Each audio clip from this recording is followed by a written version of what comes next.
me parece que es una punta, ¿verdad? Sí. ¿Cómo lo ves? ¿Sí? ¿Es una punta? Sí. Muy bien, Ramonet. Tranquilo.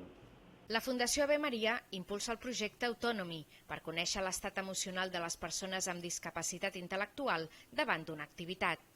Mitjançant l'ús de noves tecnologies portables, es pretén recopilar dades objectives i obtingudes a través de 60 usuaris. I mesurarem aspectes fisiològics, com a través de pulseres, la conducció de la pell, el ritme cardíac, respiratori, l'activitat cerebral, quines parts del cervell estan actives, i també mesurarem aspectes externs a la persona, com les expressions de la cara, la veu i també la postura. El projecte, que s'ha presentat oficialment aquest dijous, té una durada d'1 any. L'Institut de Robòtica per a la Dependència ja ha començat a fer proves amb una desena d'usuaris de la Fundació.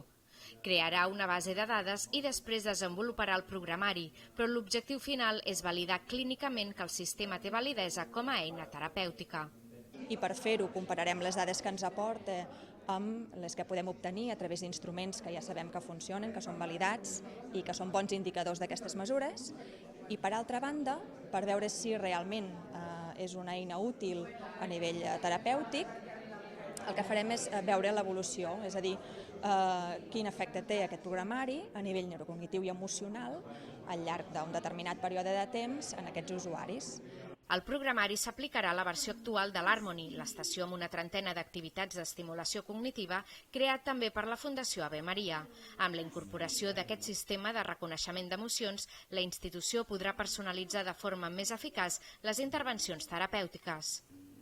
I aquesta màquina, que fins ara només feia que distreure'ls, fer-los treballar d'una manera intel·ligent i a més els avaluava des del punt de vista memòria i de lògica, doncs ara amb aquest Autonomy el que farem serà saber a més que estan disfrutant o que s'avorreixen amb aquella activitat i la màquina canviarà d'activitat. Per tant, aquella persona sempre estarà disfrutant i si disfruta l'aprenentatge és millor.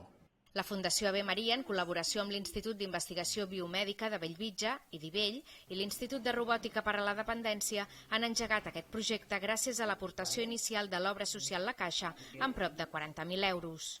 L'entitat financera ha seleccionat el projecte Autonomy d'entre més de 100 projectes de l'estat espanyol presentats a la convocatòria de promoció a l'autonomia i atenció a la dependència.